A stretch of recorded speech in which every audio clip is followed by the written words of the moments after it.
Hello and welcome back to the Hawkins Hellfire Collective. I'm Devin Grubb. And I'm Zach Grubb. And today we are going to talk about Eddie.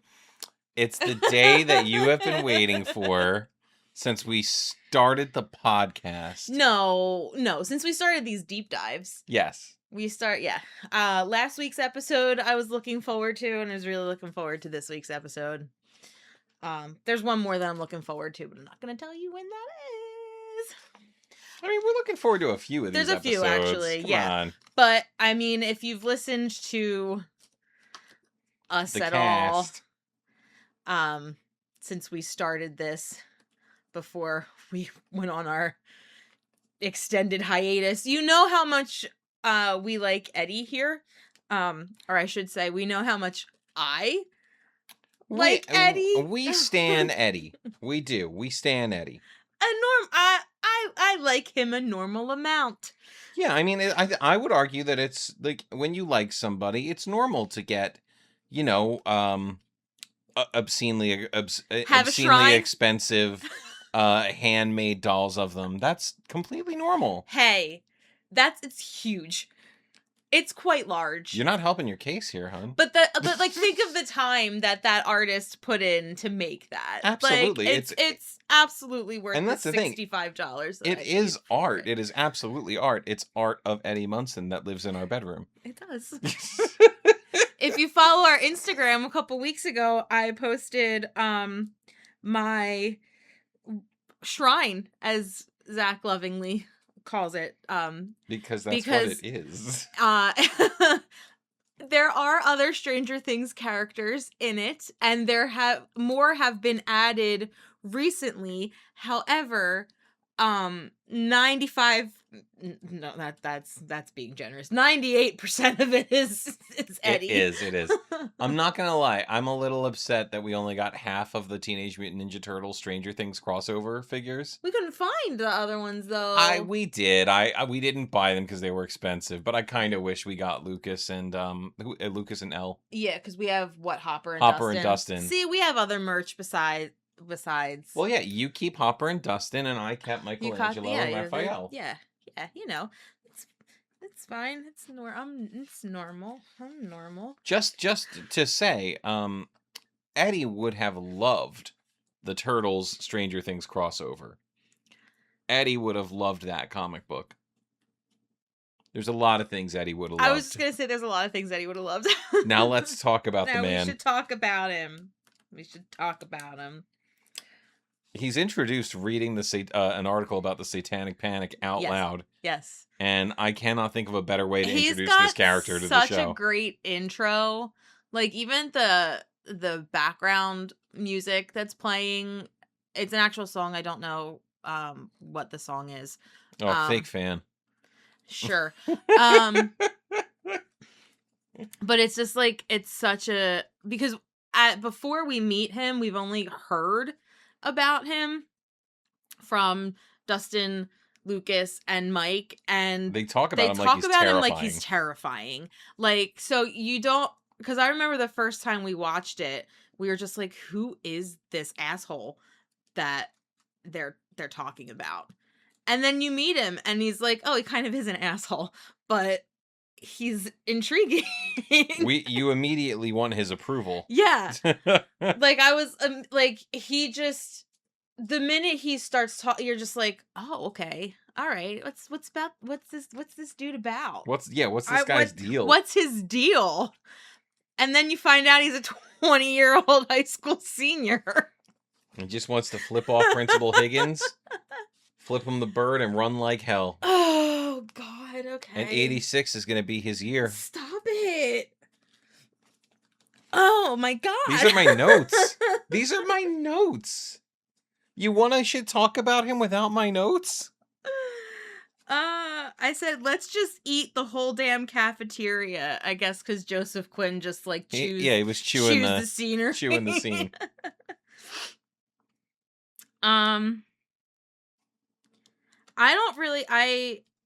One of my favorite moments, because this is just a Devin Yap session about Eddie. Oh, I'm here. I'm here to provide commentary. Because we're still in the cafeteria. I'm done with my note cafeteria, or my cafeteria notes. Okay. I'm finished with. So I'm just gonna say one of my, like, yeah, everybody, they know the scene where he does the devil horns. I like when when Mike and Dustin are talking to him and he throws the pretzels Yes. at Dustin. And Dustin's reaction, Jesus Christ. And your favorite bit is there too. The t-shirt. Yeah. Yeah, that is the moment I decided I liked Eddie as a character. Yeah. Because he came across more as like a mentor, I think, in that moment than anything else. Not only because he was giving Dustin some props, but also Dustin's reaction. So it's the whole, he was talking to Mike, you're wearing clothes your mommy picked for you at the Gap. And you, Dustin, were wearing a Weird Al t-shirt, which I thought was brave. And Dustin goes, thank you. Thank you. They're clearly intimidated by this dude, but in a way where it's like they are seeking his approval. Right, because like and like he's not unwilling to give it. No, and you feel like you're supposed to be afraid of him, and then that moment is kind of like, well, maybe he's not so bad. But I remember still being like unsure of this guy. It's like, what is his deal? And then we have my favorite scene. Him and Chrissy. Yeah. That is just perfection, and that's when you see how he really is. That is the scene that the Duffers must have filmed and realized, oh no. Yeah. We screwed up. We're too into it now. We can't do anything killing about this it, character, but yeah. They work so well together, and she's clearly going through shit, and he picks up on that right away. He doesn't just he doesn't treat her like she's just another one of his like clients. He wants to make her feel comfortable. I mean, maybe he's just a really good salesman. I don't know. But to me, he sees that something's wrong and he wants to make her feel like she's okay. Yeah, at first he comes off as very annoyed, like, look, if you don't want to do this, like, I'll just bounce. It's not like I don't want to waste my time. But then when he realizes he's actually talking to somebody who seems to be in crisis, that's when he gets warm and friendly and he's like, okay, something else is going on here. Yeah. I'm going to try to make her feel at ease. And she does, though. Like, she feels comfortable enough to, like, you know, do you feel like you're losing your mind? Like, she's this perfect... Only every single day. But she's, like, this perfect cheerleader, you know? She's the captain of the cheerleading team. Her boyfriend is the captain of the basketball team. I think they're called squads. Whatever. I don't do it. So, like, you know, everybody would think that she's got this, like, picture perfect life, and clearly she doesn't. And I don't know if this was a conscious effort from the actress playing Chrissy, but when we see her the first time and Jason's talking about her on the mic and he's like, I love you. Her smile to him is very like, oh, you're talking about me. Great. Mm-hmm. That's not what you get when Eddie is making her laugh and actually enjoy herself. Point. Yeah, like that. The one that she gives at the pep rally is very much like, people are looking at me.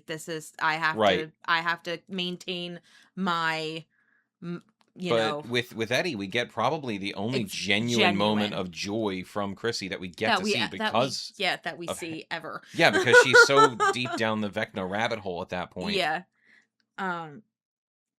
But she trusts him enough to confide in him. Yeah. Which, you know, You wouldn't think that. No. And they're my ship. And they never got to sail. No. They never got to set sail. Because in about 15 minutes, she's gonna get Vecna'd. Yup. Well, But- really, it's a whole afternoon because they play some D&D. I was gonna say, you want that's what happened. But before that, we have the Hellfire Club. The introduction of Lady Applejack. And she doesn't give a shit about him. Nope. Nope. Oh, well, she's on board once he's like, yup. Because as soon as she's like, okay, he's not going to give me shit for being a kid because I know what I'm talking about. Yeah. There's an understanding. And then she stood up to him. And I feel like because of his look and everything, people don't do that. And that's all Eddie wants to see. Mm-hmm. He wants to see somebody stand up to him. He's like, you've got a backbone. Let's do this. Yep. We've read all the Eddie interstitial things. Yeah. Slight aside, even though it gets the dates wrong, the more recent Stranger Things comic getting into Eddie and like how he got into Dungeons and Dragons in the first place, ignore the fact that all the dates are wrong. It's a very good book. It is. Very good series of comics. I enjoyed it, even though the dates were wrong.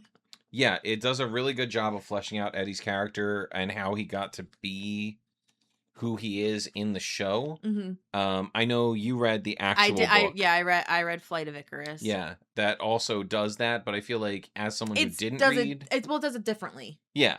As someone who didn't read Flight of Icarus, I still feel like I got that from the comic, which is pretty cool. Yeah. Well, and the comic also takes you back to like his freshman, sophomore, and junior year. Yep. Original. Well, no, that he didn't fail any of those. So freshman, sophomore, junior year are fine. Flight of Icarus is his first senior year. Yeah. But anyway. I mean, it all matters. It's all character related. Yes. Especially because the people who wrote those books were involved with the character. Especially Flight of Icarus. Right. I mean, the woman who wrote Flight of Icarus is a writer on the show. Yeah. So it's one of those rare instances where a lot of care was taken into that writing. Yeah. And it actually, like, you felt like, at least for me, reading that book, it did feel like, you know... It was in the voice of the show. Mm-hmm. Very much so. Very much so. You could see it in the show. It wasn't my favorite book, but I didn't dislike it. Yeah. There was some things I didn't like, but like... It was more Eddie, and that's all you were looking for. Well, it gave you, like, you know, you got a background about his relationship with his dad and his relationship with his mom and why he lives with his uncle. And not only that, but like you got to see interactions with him that you didn't get to see in the show that I feel like people would have liked to have seen in the show. You should call out the Will. Yeah, he if you're listening to our podcast, you know there's going to be spoilers. Yeah. So, but I mean, and we also have an episode all about the book. So, yeah, we did do that. Yeah, I did a book report. Yeah. But anyway, he happens upon Will and Jonathan. I believe they're in a record store, and Will is getting made fun of. Because this is like right after. I want to say it's right before season 2. I would say is probably when this interaction after he's happens. back from the dead. After he's back from the because kids are making fun of him, calling him Zombie Boy.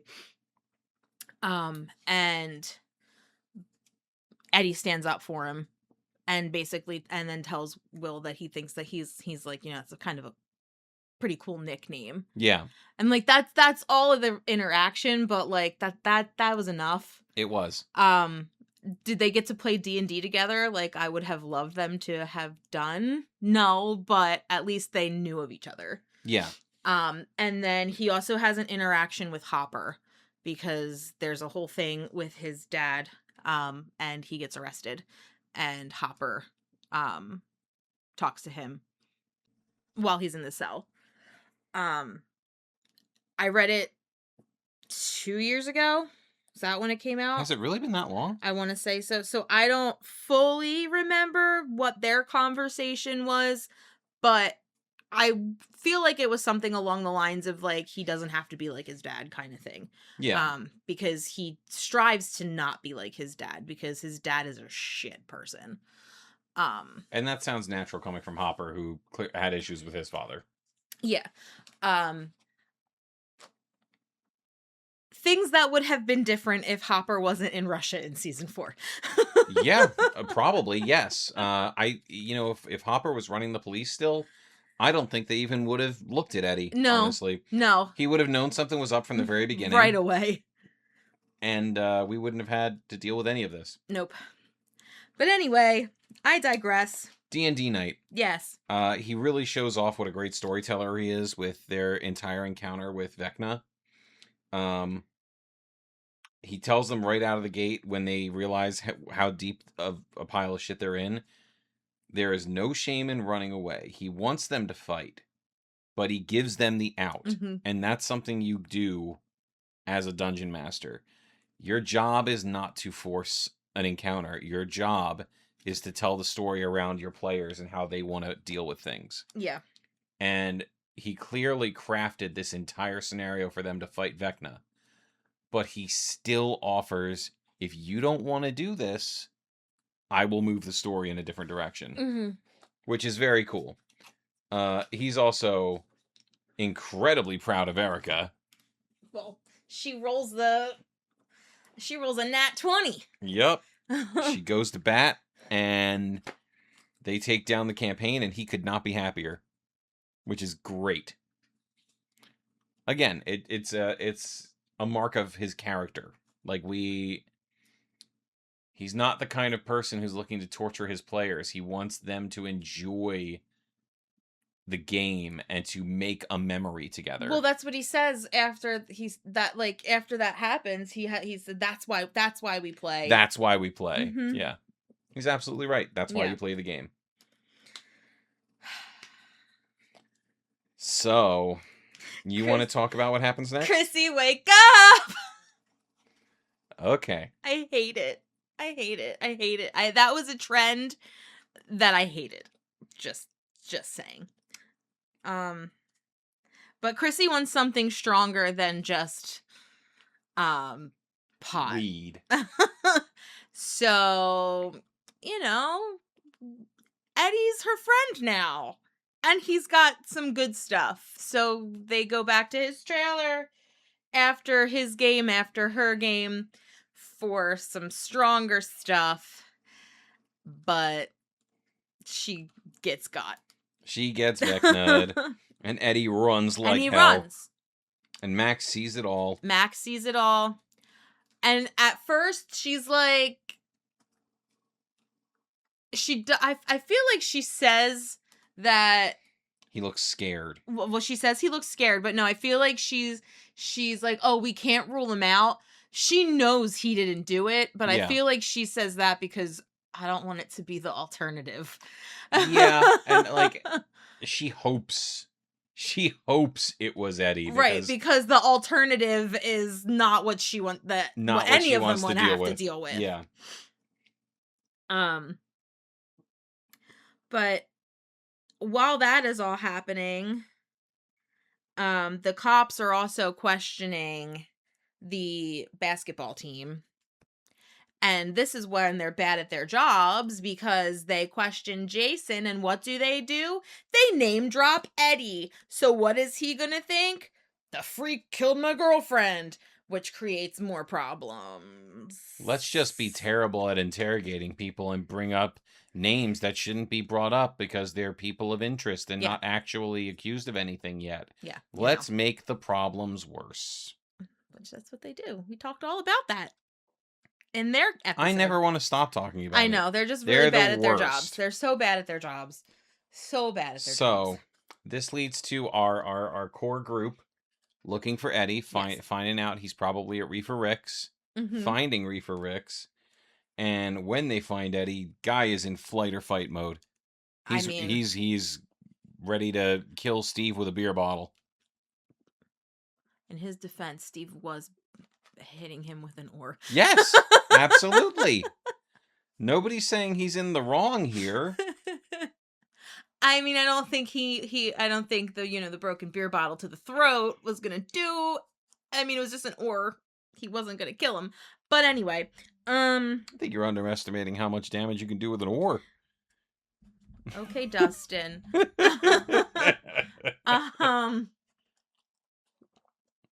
Yes. Yes. And no. And alrighty. He's terrified. He does not want to tell them. Well, Dustin talks him down. Yep. He does not want to tell them what happened because he doesn't think they would believe him.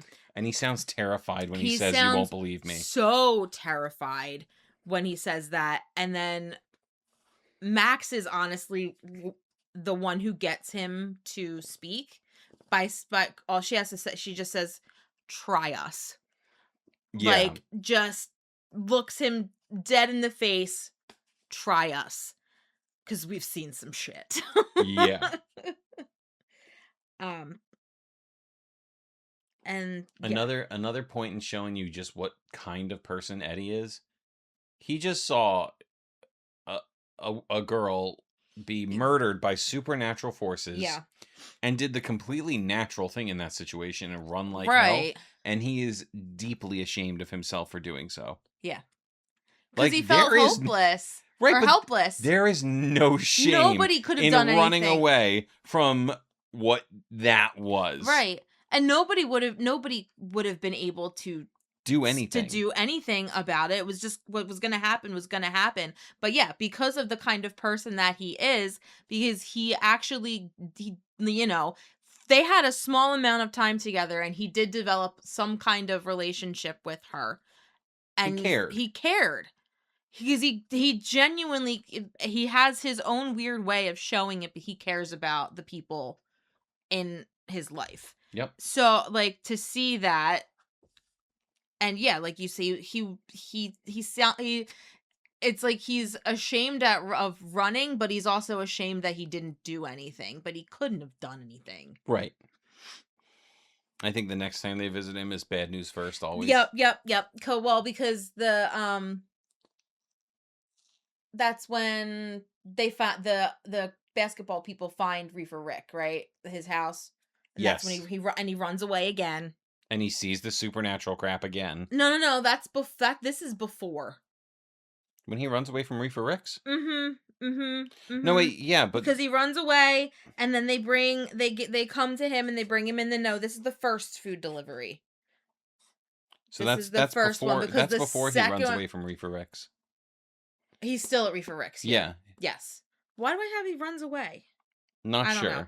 But they bring him in the know. He's still at Reefer Rick's here. Sorry. Yes, because he's eating the cereal. He's eating the cereal, yes, the honeycomb. Speaking of, do you want to give the shout out to the individual who guessed our character today? I can do that, yes. Tim O'Malley. Well, I just give the... We said it last time. No, we didn't. I did. Okay. But anyway, our clues were pretzels, honeycomb, SpaghettiOs, and Lord of the Rings. Lord of the Rings. So, thank you for playing the game with us every week. We really appreciate it. I love coming up with clues. I'm really excited about next week's clues. It's gonna be a good one. You worked your butt off on that one. Yes. Anyway, this is where, bad news first always, which if you pay attention to season 5, that gets brought back. Yep. By Robin. A good friend once said, because contrary to what some people might make you think, he had an impact on everyone, not just Dustin. He had an impact on everyone, and I feel like that's ignored. We feel like we can talk about that after we finish talking about Eddie as a whole. Because, I think that's a good idea. Yeah. Anyway, he's super uncareful about his hiding. Yeah, very much so. Because it's irritating. Yeah. How bad he is at hiding. I feel like at the first time we watched it, I was just like, I wasn't, because I was taking it all in. But then, like, watching it again, kind of like, what are you doing? He's broad daylight with the windows open. He goes through Reefer Rick's kitchen for food talking into a walkie-talkie. So one, people can see you and they can probably hear you if you're close enough to the house. I know you didn't pass your senior year twice, but that's just common sense. Yeah. And, like, he leaves the food out. Yeah. Yeah. After he realizes that this is what's going on, he just leaves the food. So there's evidence that someone was there. This guy who is on the lam and terrified for his life is just like, I don't care. I'm just going to do this. Oh my God. Very silly, Eddie. So silly. Very silly. And then Jason's projecting onto Eddie. He's the cult leader. And it's like, I can't explain the things that I've seen. So it must be the devil. Eddie. Because I don't understand it. Eddie summoned the devil while he was rowing. Yep, and the cops are just like, okay, he's our suspect. Anything else you want to tell me, you unhinged 17-year-old? Meanwhile, just going to throw this out there. Jason's girlfriend was the first victim. Mm-hmm. And Jason's friend, who was there to beat up Eddie, was the third victim. Granted, he had alibis for both of those, but a lot of people seem to be dying who were attached to Jason. So, if we're talking about suspects... Why isn't it Jason? Anyway... Eddie steals a walkie. He steals a walkie. He runs away again. Well, he ran away again. Well, he doesn't really have a choice. No, he doesn't have a choice, but you can tell he's not okay with that. That is like... It's building up. His thing now is running away. That's what I do now. I run away. Running away from danger. He's not cool with it. But again, this is the circumstances that he is in. It's not... It's dude, logical. It makes sense to keep running. Good Lord. What else are you going to do? The person is suspended in midair. What are you going to do? And you've seen this lasso twice. Him down? Like, it's not, you can't do anything about it. But I digress. Then they meet up with him and we get that awesome line. I have to agree, Dustin Henderson, you are a total butthead.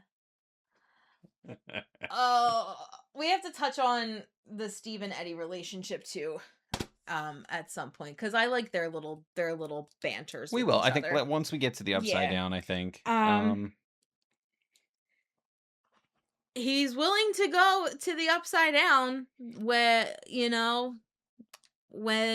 Dustin brings it up. If you're asking me to follow you into Mordor, which, if I'm being honest, sounds like a really bad idea. But the Shire is burning. Shire is burning. So Mordor it is. Yes. And Dustin's reaction, like, oh yeah, like, oh, that's my nerd mentor. I am not ashamed to say this. That has been my quote on Facebook since it was uttered. I know. 4 years ago.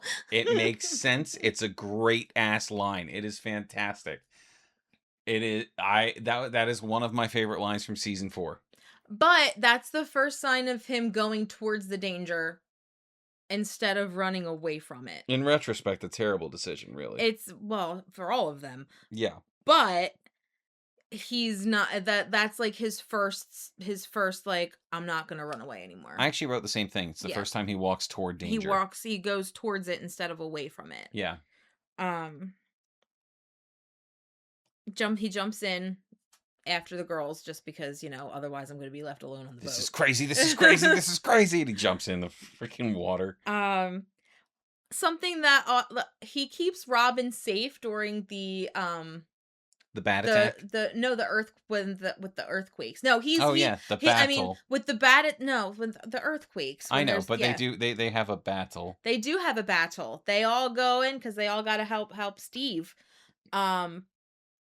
And he sees that the girls are fighting, so he does too, and he does a pretty good job. Yeah. Using the oar as a baseball bat. He's not bad. He's good. He's got That's it. after that is when we get our first real solid interaction between Eddie and Between Steve. Eddie and Steve, yeah, and that's when he Eddie gives Eddie's him his the jean part of his jacket for your modesty, dude. Eddie is team Steve and Nancy. He stands Nancy, yes. He stands Stancy. It's okay. It's a name, Stan Stancy. It's okay. He doesn't understand. I don't stand Stancy. He deserves better. It's not his episode. But they have their little bit, and you know, it's another Stancy shipper. Mm-hmm. All right. He also talks to Steve about Dustin because that's like their common denominator. He admits that he really cares what Dustin thinks about him, even though he doesn't really want to. He does. He gives a shit, and he's kind of like, I mean, if Dustin thinks you're okay, I guess you're okay. Yeah. He's also, I think he also calls himself a coward in that scene again. Yeah. And he shares with Steve, like, dude, Nancy jumped in immediately. Yeah. Like, no hesitation. And doesn't Steve say something about him like not being a coward for running away or something like that? I think he does. You know, we can't all run and jump into the fire, Steven. Yeah. We can't all drive our car directly into a portal. We can't all do that. We don't all have a Beamer, Steve. Does SOS count? Yeah.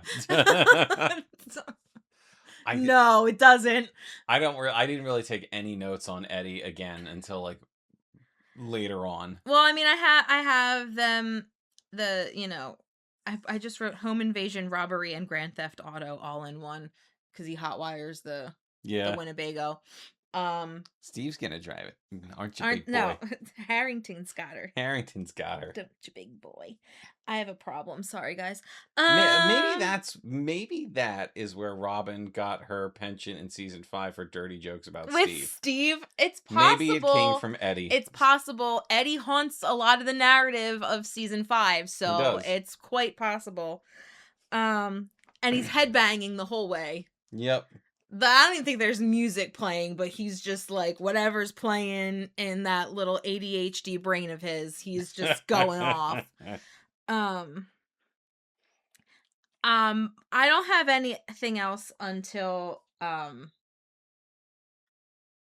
they're back in the Upside Down.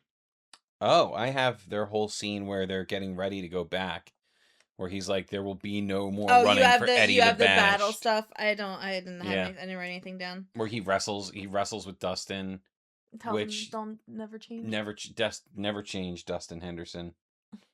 But we didn't we read a pretty fun story about that? That it was not unscripted, but like unexpected. That he was like he tackled him. No, not that. No, the stuff in the Chrissy and Eddie scene. Where I wouldn't remember me either, Chrissy, where she says you don't remember. Oh, I know that. But I thought him tackling Gayton was not supposed to happen. I don't know. I don't remember. Possibly. They told Joseph Quinn to just do whatever he wanted, essentially. Yeah, I feel like I remember either reading or seeing a video or like an interview about it where he was like, or someone said that whole scene where he tackles him and tells him never change was not scripted. Like at least that portion of it. That was him. That was them legitimately playing on set and filming it. Probably. We haven't talked about this since we did. I feel like since we did the episode, this episode's episode. Yeah. So I don't quite remember, and I didn't. So, but I think you might be right. Okay. So we can just say that. I mean, half of this stuff that he did was not scripted anyway. Yeah. So I know the don't you big boy was not scripted. It's just two great actors bouncing off of each other incredibly well every chance they got. Mm-hmm. What do you have next? We are not heroes. Oh yeah. When they're back in the Upside Down. Yeah. I just wrote real big. Don't be heroes! Well, nobody listens to Steve. Nobody does listen to Steve. Nobody listens to Steve. We'll talk about that more at a later date. But he's not stupid. Maybe you should listen to him and not try to be a hero. But anyway, Chrissy, this is for you. Dedicates Master of Puppets to Chrissy. That's why I wrote, I weep. I weep. It was the most metal ever. Such a good scene. Also, nothing in season 5 even comes close to capturing that. No. Something to point out, Master of Puppets came out, like, so this is supposed to be taking place in March of 1986. Yep. And I'm pretty sure Master of Puppets came out in, like, January of 1986. Yep. So he's a dedicated fan, to learn that in, like, 2 or 3 months. Before we had the internet, before we could look up... Right. Before we could look up how to play something, he had to figure it out by ear, and he did. So he is a skilled guitar player. Yes, he's a skilled musician. Guitar player. They don't use him for the close-up shots, but Joseph Quinn did learn how to play that. For like the and it's him doing it for the far away stuff. The close-up on just his hands is not him. It's a double. Who actually plays, who is a guitar player. Just tasty little tidbit for you. Some tasty licks. Yeah. Yup. Tasty licks. He finally decides to stop running. Well, he does it for Dustin. I put no more running. He risks everything to help his friends. In the only way that he thinks he can help them in this moment. We know there's an argument about this in season 5 over whether or not he needed to die. Like, should he have just listened to Steve? Was this a waste? In rewatching season 4, I really think that Eddie choosing to do what he did wasn't the smart move, but it was the one that kept Dustin safe. Yeah. Because the Demobats could easily break back into the into the trailer. They were. They had already done so. They just managed to stave them off with the shields. The shields. Like, given enough time, they would have broken back in. Dustin would not have been safe going up the portal. Like, they would have just come right out of the portal because that portal wasn't closing. Yeah. And when you think about it, those bats could have also gone back to the house and killed... They could have flown up through the gate. Oh, no, I was thinking of, like, when I say the house, I mean where that's Steve and Nancy and Robin are. That's what he thought he was, that's what he says. He says, I'm gonna buy them some time. Right. He's chasing them away because that's ultimately their job was to be a distraction. Keep the the bats focused on something else so that they could do the stuff in the house. Their final confrontation with Vecna, where they, Molotov him and shoot him. That wouldn't have happened. It wouldn't have happened if Eddie didn't do what he did, because the bats would have been back there by then. Yeah. So, like, I agree with the argument that happens a little bit that in season 5 between Dustin and Steve. However, I agree with you with everything that you had just said. And Steve does tell Dustin, like, he did keep you safe. Yeah. Like, if anything, that's what, and I feel like that was Eddie's ultimate goal. Was keeping Dustin safe. But,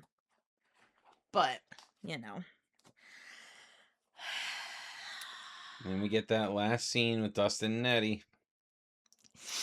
Tears every time. I don't cry about this though. Yes, you do. I'm crying when this happens because I'm crying about Erica or the Erica help. Like, that's what makes me cry.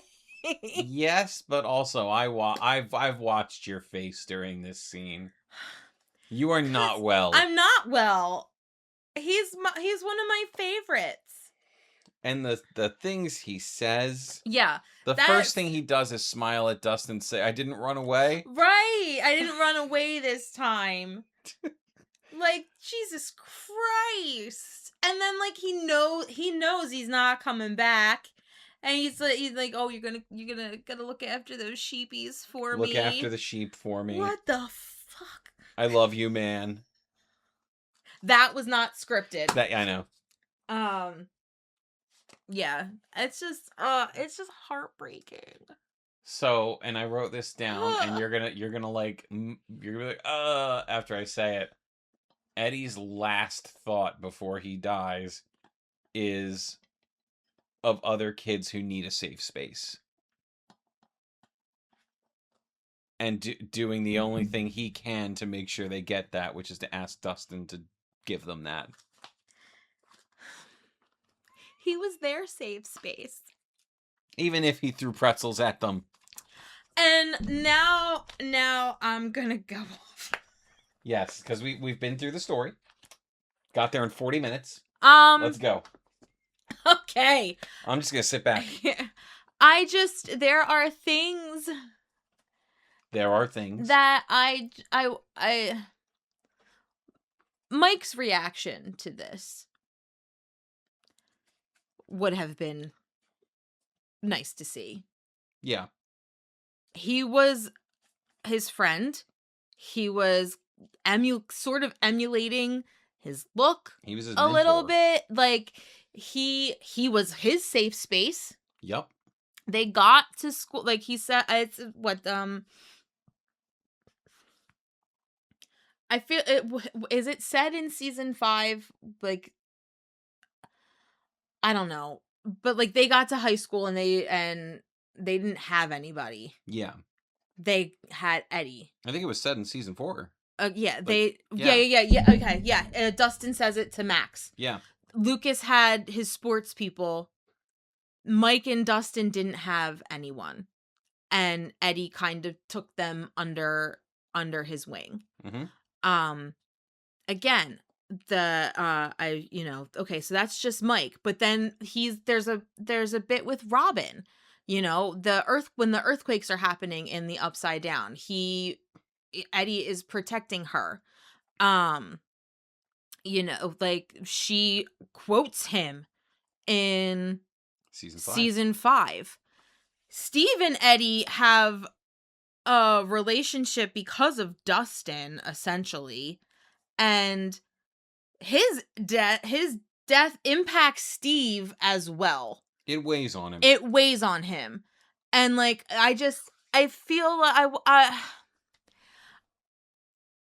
I understand they didn't want him in season 5 or whatever, but he haunts the narrative so much that I feel like it kind of cheapens the character in season 4, because it's just like, oh, well, he's just a plot device for our next season. Yeah. And I hate that. I don't want to use this episode to complain more about season 5. Neither do I. Because I'm going to say something, and I'm going to try to keep it as brief as I can. I've mentioned this before. I hate the fact that we saw so little of Vecna using the powers that made him intimidating in season 4. Yeah. The fact that he never had to use his powers on essentially any of the main cast aside from Hopper and Will. Right? Like, he didn't mess with anyone else's head. Like, there should have been some kind of Vecna trying to prevent them from getting close to him for every character. Yeah. And we should have seen some kind of demonic, ghostly visage of Eddie in, whatever mindscape both Steve and Dustin were dealing with. Because if you took how Dustin is in season 5 and compared it to how Max is in season 4, they're dealing with the same type of shit. Yeah. And Max was immediately targeted. Yep. Why wasn't Dustin? Well, I mean, I understand that gates are open and everything. I get that, but like the fact that Vecna never tried to manipulate anybody like that again. Yes, because they're all dealing with some kind of grief or loss or guilt, something. Yeah. And a weakness he should be trying to exploit. And it's not acted on. That's just, I just, And I'm not like, I'm clearly, obviously, if he was in season that's not the Eddie that we know, but, like, that would have made a good use of it. Yeah. Um, but yeah. Ultimately disappointing that we saw nothing of Eddie from that point on. I would have, because they were, like I said before, they were all impacted by him, not just his death, but by him. They spent They the call Henry Vecna because of, Vecna was on their mind yeah, because they were like, playing his game. the Hawkins group spends the entire season 4 trying to save Max and clearing Eddie's name. By saving Max, we clear Eddie's name. So, like, they were all impacted by him. They all formed some kind of relationship with him. And the only person that we see his death have any impact on is Dustin. Yep. I have thoughts about his death impacting Steve, but I don't want to get into that in this episode. Yeah. But, like, other than that, you don't see it for anybody else. Like, we didn't, like, they come back from California in season 4 and everything's hunky-dory. Yeah. You left his body in the upside down. What? Why? But I guess, after that whole incident with Eddie, we just had Demobat fatigue. I'm not even trying to get into that. I just would have liked to have seen, I don't know, something. Anything just to show that Dustin wasn't the only one who was his friend. But they were doing so much in season 5. It's like they couldn't. I'm not even talking about season 5 right now. Oh, I'm no, just talking about season season 4. 4 and Yeah. how season 4 ends. And only Dustin is the one that's affected by it. And he's only shown to be affected by it when he has to talk to Eddie's uncle. It seems like they didn't even tell Mike. Right. I will, like, they do their whole for Eddie stuff, and, like, the party does for Eddie when they're planning the crawl in the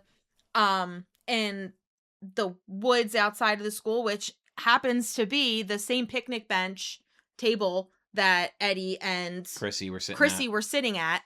So again, haunting the narrative. I wanted somebody besides Dustin to show some kind of, like, oh yeah, some sense of loss. Eddie was my friend and we lost him. Yeah. That's all. Ultimately, I think it's a little disappointing that nobody really got to face Vecna besides the people who literally fought him. Yeah. And I only say that because I think it ties to this. Well, especially with Dustin. Yeah. But it is what it is. Yeah. It is what is. Ultimately a bummer. I feel like there's so much more they could have done with Eddie. I think I know there were rumors and, theories about the vampire Cass. That was a really cool theory. It was, and but looking back on it, I don't know that it would have really worked. Oh, it would have. It would have been fine if they kept it going how it was going for season 4. Absolutely, I don't know that it would have worked in it the would season not have 5 worked they in gave us. No, absolutely not. But I will say, I think that's where they kind of lost the thread on using Dungeons and Dragons to explain things. Mm-hmm. Because they had done it so much that anytime they mentioned any kind of important D&D lore character, our first thought as an audience and people who know D&D is to go, oh, how are they going to use that? They wouldn't have dropped that if they had no intention of using it. Yeah. But that's exactly what they did. Mm-hmm. It's annoying. Mm-hmm. I don't expect them to use every single thing that comes out of their mouths. I don't really know where I'm going with this, but like, why name drop characters you're not going to revisit when your whole shtick, When they've done that so many times. right? Your whole shtick is to No, name like I characters got after what's going yeah, on. I got what you were saying because they did it with the Demogorgons and they did it with the Mind Fire and they did it with with Vecna. Will the Wise, just in general, Will the Wise. Yeah, and then the wizard. Yeah, and then the cast thing happens just in passing, but it's still mentioned. So that's where it stemmed from. Ultimately, just an Easter egg. Yeah. But you establish Vecna as the main villain. You bring up Cass. You're asking people to draw those lines. Mm-hmm. I don't know. I would love to know what the original intention was for season 5, because whatever it was got lost in the shuffle. And I would like to know if Eddie was intended to be a larger part of it when they actually started brainstorming. Because we know that he was never meant to be an important part of he was never meant to be much of a character until Joseph Quinn showed up on set and was like, I'm incredible and you're going to have to roll with this.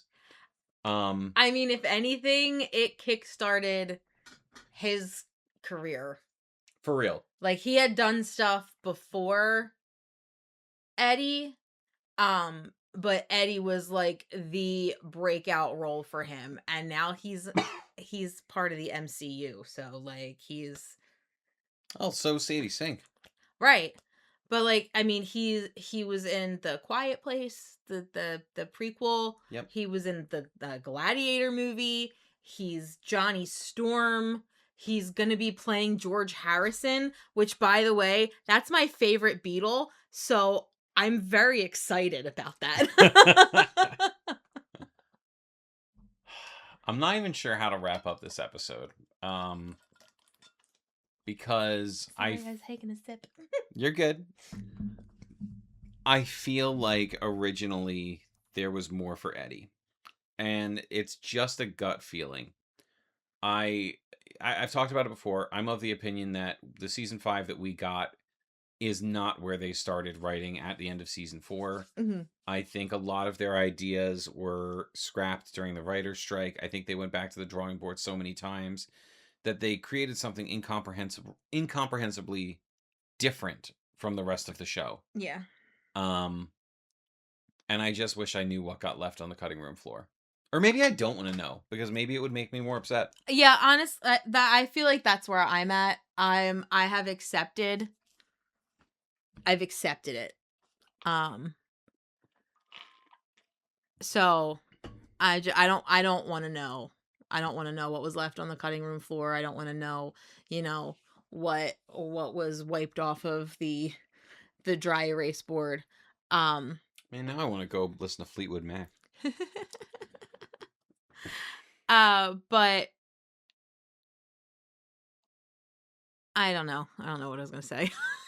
Yeah, I feel like I think the ending note here is this was an incredible character to only use for one season. He's only in like 40 minutes overall. Yeah. It's a bummer we didn't get more with him. Yeah. I don't think this character would have overstayed their welcome if he was on it more at all. No. He slotted in so well with the main cast that it's kind of a travesty to kill him off. Yeah. But because I understand where the character arcs were going. Yeah, like I obviously I know I got my interactions in the book, but I would have loved to have seen him interact with, like Will and Jonathan and honestly 11. Elle, right.